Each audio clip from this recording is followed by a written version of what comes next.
1925ರ ವಿಜಯದಶಮಿಯಂದು doctor ಕೆ.ಬಿ. Hedgewar ಅವರ ದೂರದೃಷ್ಟಿಯಿಂದ ಹುಟ್ಟಿದ ರಾಷ್ಟ್ರೀಯ ಸ್ವಯಂ ಸೇವಕ ಸಂಘ ಇಂದು ಶತಮಾನವನ್ನ ಪೂರೈಸಿದೆ. ವ್ಯಕ್ತಿ ನಿರ್ಮಾಣದಿಂದ ರಾಷ್ಟ್ರ ನಿರ್ಮಾಣ ಎಂಬ ಧ್ಯೇಯದೊಂದಿಗೆ ಆರಂಭವಾದ ಈ ಪಯಣ ಕೇವಲ ಸ್ವಾತಂತ್ರ್ಯಕ್ಕಾಗಿ ಅಲ್ಲ, ರಾಷ್ಟ್ರೀಯ ಚಾರಿತ್ರ್ಯ, ಆತ್ಮ ಜಾಗೃತಿ, ಸ್ವಾಭಿಮಾನ ಮತ್ತು ಏಕತೆಯ ಸಂಕಲ್ಪವಾಗಿತ್ತು. ಪ್ರತಿದಿನ ನಡೆಯುವ ಶಾಖೆಗಳಲ್ಲಿ ಶಿಸ್ತು, ಏಕತೆ, ಸಾಹಸ ಮತ್ತು ದೇಶಭಕ್ತಿ ಬೆಳೆಸುವ ಮೂಲಕ ಲಕ್ಷಾಂತರ ಸ್ವಯಂ ಸೇವಕರು ರಾಷ್ಟ್ರ ಸೇವೆಯಲ್ಲಿ ತೊಡಗಿದ್ದಾರೆ.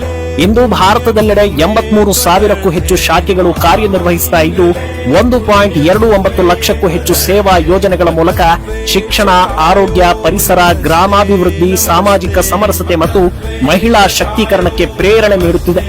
ಸಂಘದ ಪ್ರೇರಣೆಯಿಂದ ಹುಟ್ಟಿದ ವಿದ್ಯಾಭಾರತಿ, ಎಬಿವಿಪಿ, ವಿಶ್ವ ಹಿಂದೂ ಪರಿಷತ್, ವಿಜ್ಞಾನ ಭಾರತಿಯಂತಹ 32ಕ್ಕೂ ಹೆಚ್ಚು ಸಂಸ್ಥೆಗಳು ಸಮಾಜದ ಪ್ರತಿಯೊಂದು ವಲಯದಲ್ಲೂ ಸೇವೆ ಸಲ್ಲಿಸುತ್ತಿವೆ. ಸಂಘದ ಶತಮಾನೋತ್ಸವದ ಪಂಚ ಪರಿವರ್ತನೆಗಳು ಸಾಮಾಜಿಕ ಸಮರಸತೆ, ಪರಿಸರ ಸಂರಕ್ಷಣೆ, ಕುಟುಂಬ ಪ್ರಬೋಧನ, ಸ್ವಾವಲಂಬಿ ಜೀವನ ಮತ್ತು ನಾಗರಿಕ ಕರ್ತವ್ಯ ಬೋಧ ಇವುಗಳೇ ನವ ಭಾರತಕ್ಕೆ ಮಾರ್ಗದರ್ಶಿಯಾಗಿದೆ.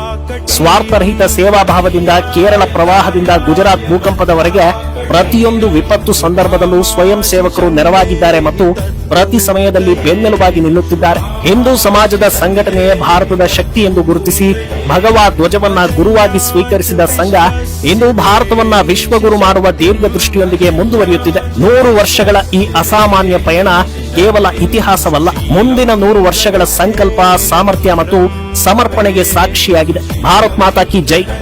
ನಮಸ್ತೆ ಸದಾ ವತ್ಸಲೆ